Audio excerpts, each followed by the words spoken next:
Tapi kalau menurut sepengetahuan kami, ahli, Iya, Pak Jaksa. kasus kue tart ini kan berawal dari kehendak dari salah seseorang untuk membunuh seorang penjaga pasar, ya kan? Nah, terus kemudian dengan cara mengirimkan kue tart, ya kan? Nah, tapi kemudian, ya kan, bahwa dengan pengiriman kue tart ini dimungkinkan bahwa kue tart ini bukan hanya kemudian dikonsumsi atau dimakan oleh si penjaga itu sendiri, tapi juga dimungkinkan dimakan oleh istrinya yang ada di rumah. Anaknya juga. Anaknya juga. Jadi pembantunya juga. Ya, jadi kalau dari pengetahuan saya yang baca dari Hokrat, ini adalah masuk dalam pengertian kesadaran akan kemungkinan, bukan kesadaran dalam tujuan. Iya. Als Okumeret. Iya. Itu. Iya. Bagaimana, Ali? Jadi sebenarnya al-oxmet itu tetap dilekatkan kepada berfungsinya alat, Van Head instrumen. Misalnya kalau yang digunakan pistol, ya pistolnya yang berfungsi. Atau kalau pisau tadi ahli, ya pisaunya.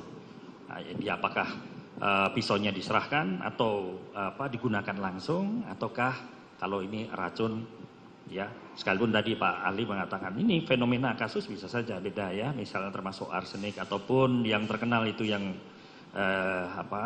kopi sianida itu. Tapi bagi saya Van Head instrumen itu sebagai pendekatan objektifnya, karena berfungsinya alat itu yang nanti akan menentukan akibat. Karena dua jenis kejahatan ini masuk dalam kualifikasi mode, yaitu level crime, ya kejahatan yang tinggi ya. Jadi pembuktiannya harus tadi bahasanya beliau signifikan. Saya menyebutnya akurasi. Jadi kira-kira sama ya Pak Ali. Pendapat ahli, artinya Van Head instrumen dari alat yang digunakan. Tapi yang saya hendaki adalah ketika kemudian akibat daripada kue tart yang beracun ini kemudian menimbulkan kematian, akibat kematian kepada yang lainnya. Ini artinya ada kesadaran akan kemungkinan. Iya, sependapat ahli ya? Kira-kira begitu. Begitu ya, baik ahli. Iya.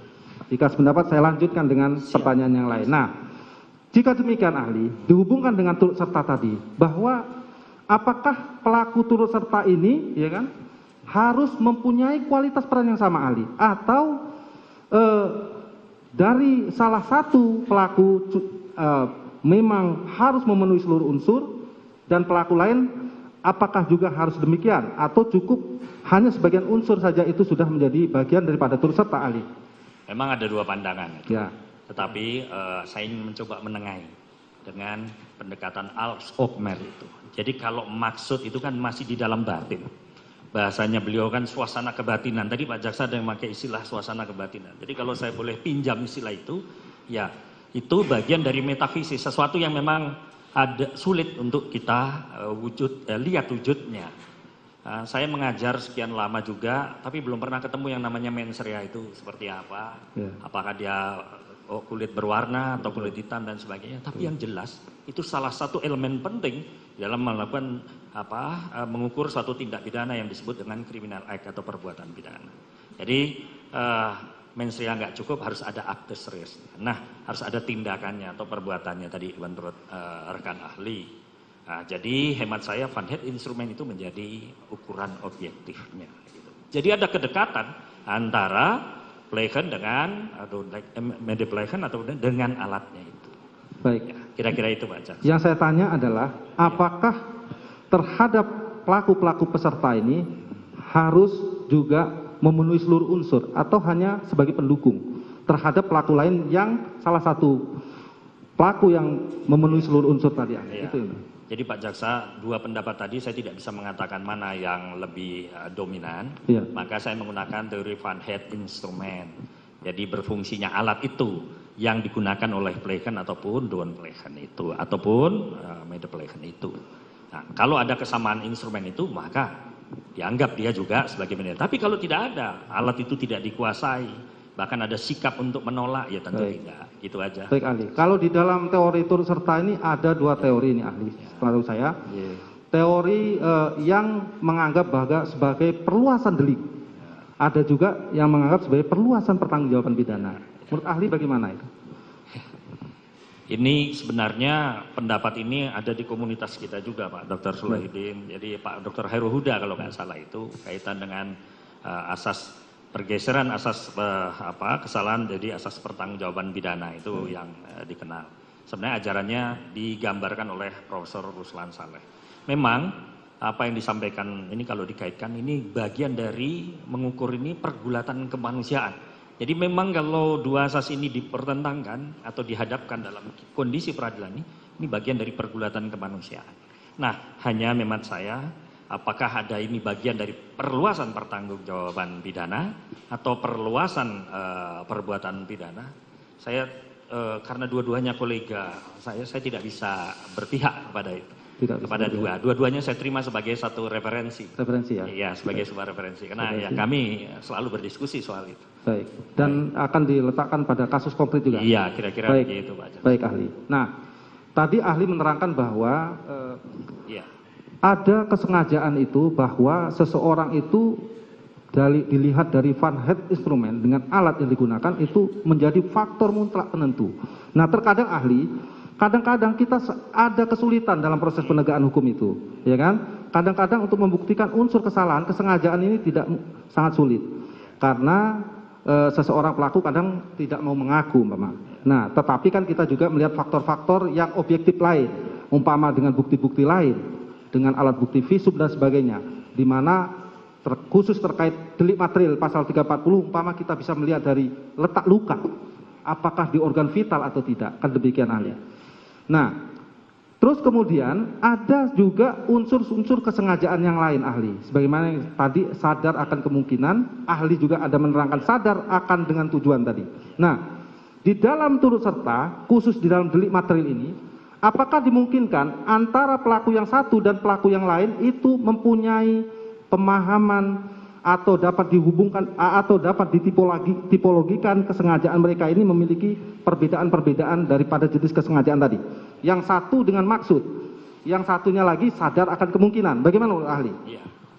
Jadi kemungkinan itu bisa terjadi. Saya akan berikan sebuah ilustrasi, misalnya ini di depan kita ada rusa, ya, di hutan ini ada rusa. Saya dengan Pak Jaksa sama-sama menembak rusa. Ya, 2 peluru itu menyasar, Pak. Tapi sebelum sampai kepada rusa itu tiba-tiba ada petani lewat. Nah, pertanyaannya ketika kemudian meninggal orang itu, apakah rusa itu bisa saja meninggal atau tidak? Itu kemungkinan bisa terjadi. Tapi sebagai kepastian ataupun kesadaran sebagai maksud, jelas kalau sasarannya rusa, maka kesengajaan sebagai maksud dan tujuan. Tetapi bisa saja terjadi petani ini menjadi kesadaran sebagai sebuah kemungkinan yang terjadi. Jadi di antara dua perbedaan itu, maka saya mengatakan Van Het instrumen, alatnya yang menentukan. Nanti tadi dikatakan scientific evidence-nya, kalau itu peluru, ya saya nanti ada daktiloskopi ataupun balistik yang akan mengukur. Misalnya yang satu menembak 3 peluru, yang satu menembak 4 peluru. Pertanyaannya apakah lebih determinan pada jumlah banyaknya peluru ataukah peluru yang memang menyebabkan kematian?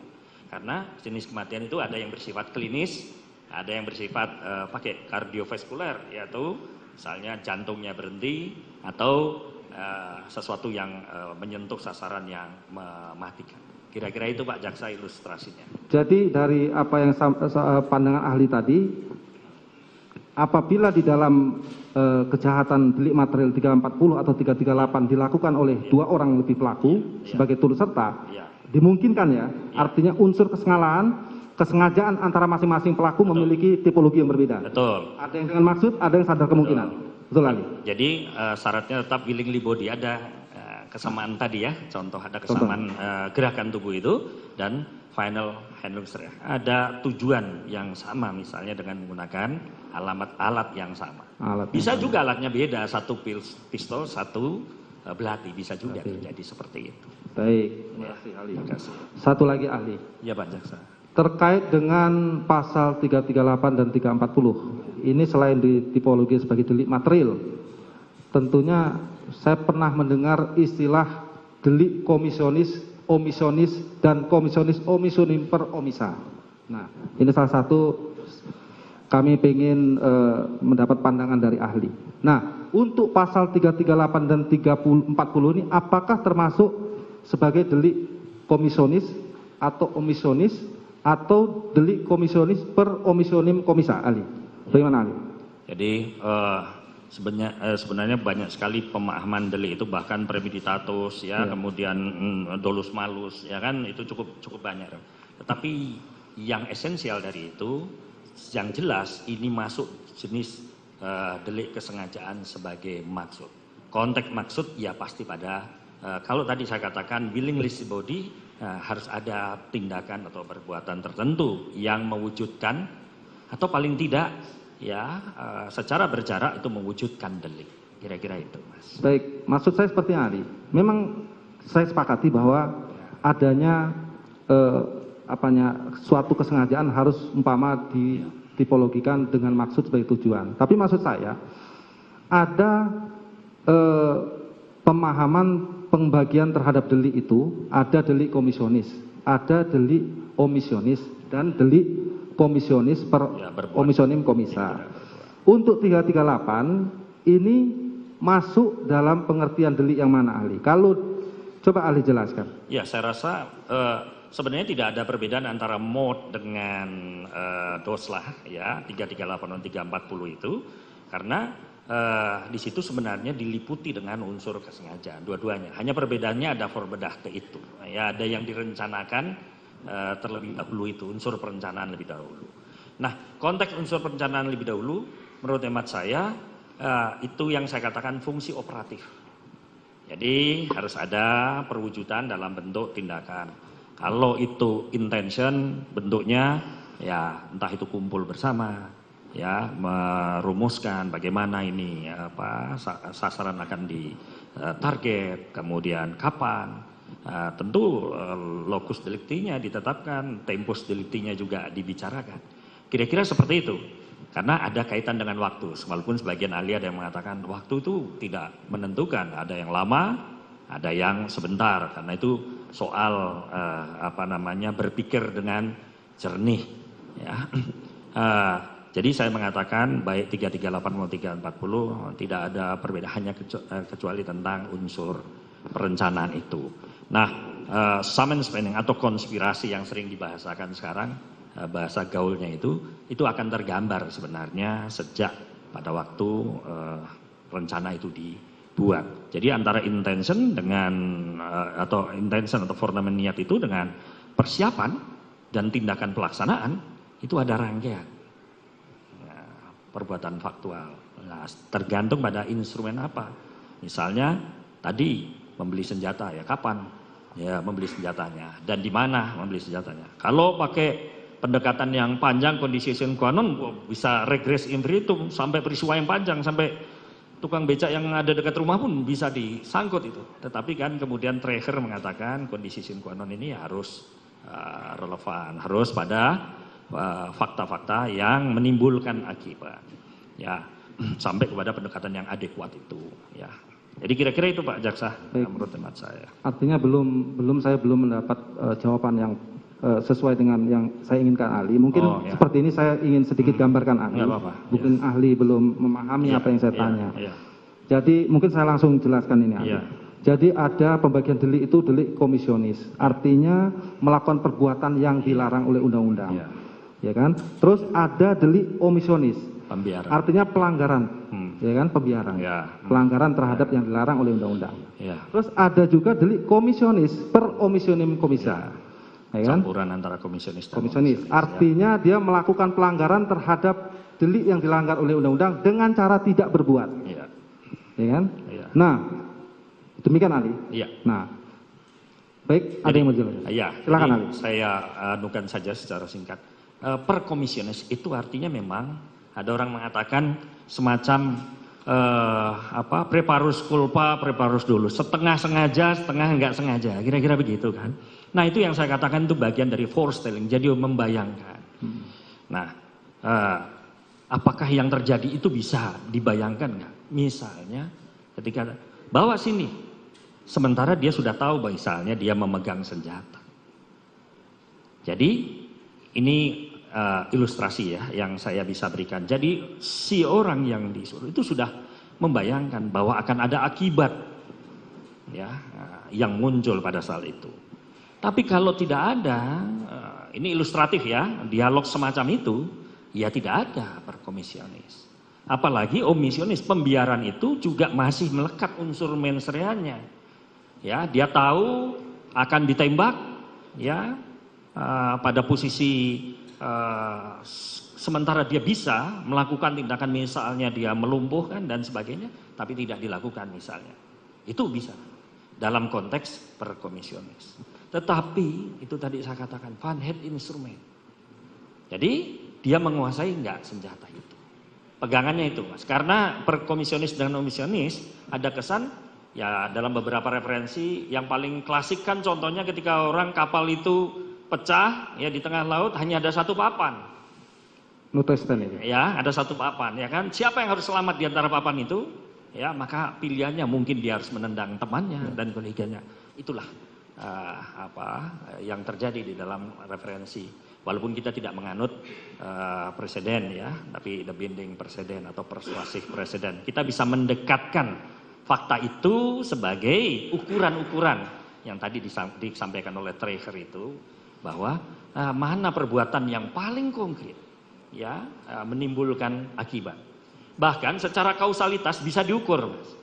Jaraknya dia kausalitas yang kausa proxima atau kausa remuta. Jarak yang jauh dengan peristiwanya ataukah jarak yang paling dekat dan akibat yang paling dekat. Ya, perbuatan yang paling dekat paling berpengaruh terhadap timbulnya akibat. Itu penjelasan-penjelasan risetnya seperti itu. Baik ahli. Artinya kami sependapat juga. Artinya ada menggunakan pendekatan van het instrumen, ya kan? Dengan alat yang digunakan.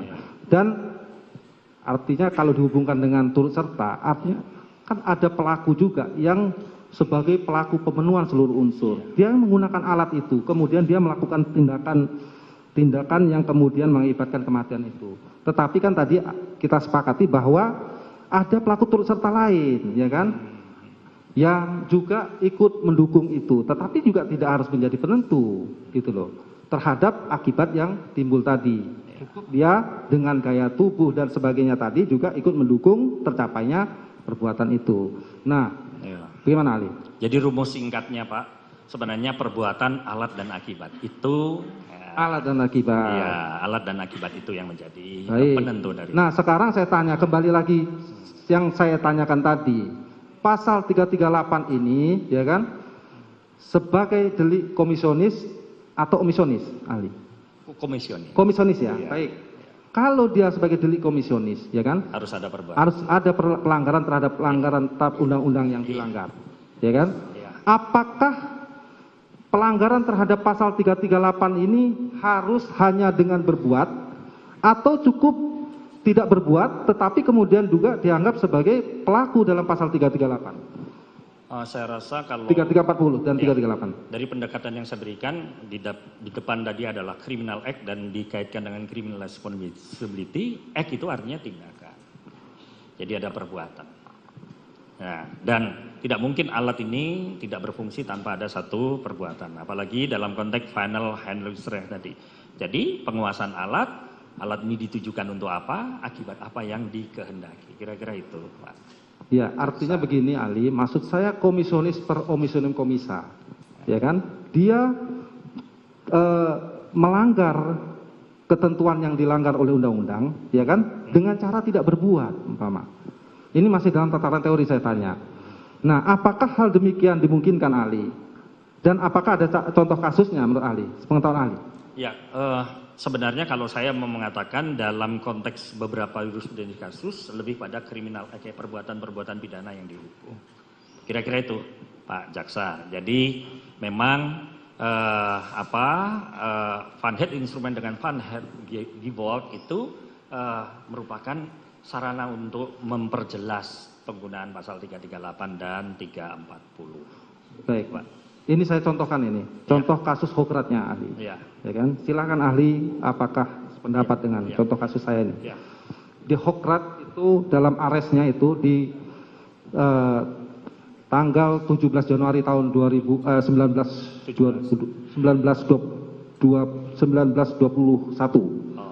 ya, itu ada kasus seorang ibu ya kan yang tidak menyusui dan memelihara anaknya kemudian sampai mati ya kan. Terus kemudian ini diterapkan sebagai pelaku pembunuhan. Nah, pelaku pembunuhan karena walaupun dia dengan dihubungkan dengan kehendak dan pengetahuan, will theory dan force telling theory, Whelan and Witten tidak ada sebenarnya secara langsung direct, secara direct tidak ada langsung ahli. Tetapi karena dia tidak berbuat, kemudian dia dianggap melanggar ketentuan undang-undang yaitu delik pembunuhan tadi. Nah ini salah satu contoh hogratnya ahli. Nah ini yang saya maksud. Baik Pak Jaksa, terima kasih soal ibu menyusui itu yang lalai menyusui. Sebenarnya itu masuk dalam konteks negligence ya, yang disebut sebagai nalaten delik yang tidak berbuat karena lalai. Jadi bahkan disebut sebagai gross negligence. Itu ada yang derajatnya lebih tinggi, kelalaian yang berat ya. Sampai si anak itu biru-biru ya kira-kira kalau lihat arrest warna biru-biru karena dia terlambat diberikan ASI. Nanti mungkin bisa berbagi dengan beliau. Nah, arrest ini sebenarnya sama dengan Swivelgen arrest juga ya, tentang buttermilk susu itu ya, mengantar susu itu juga. Sebenarnya wujudnya lebih kepada perbuatan kalau yang arrest watermelon. Tapi kalau ini adalah delik non-laten, delik kelalaian yang menimbulkan gross, kelalaian berat yang bisa menimbulkan akibat berupa kematian. Tapi ini jelas tidak masuk di dalam 338 atau 340. Tapi ini di dalam pembahasan yang saya tahu, teori yang saya tahu, ini masuk dalam pengertian pembahasan maksud daripada 338. Sebagai delik komisionis omisionis per omissa. Dia tidak berbuat sehingga melanggar ketentuan undang-undang. Ya. Jadi sebenarnya kata mod maupun doslat itu lebih kepada perbuatan. Jadi saya mungkin punya pandangan yang berbeda di situ karena ada delik yang kualifikasi tertentu mengakibatkan matinya orang lain tapi tidak masuk pada delik kesengajaan mengakibatkan matinya orang lain. Terima kasih sudah nonton. Jangan lupa like, subscribe, dan share ya.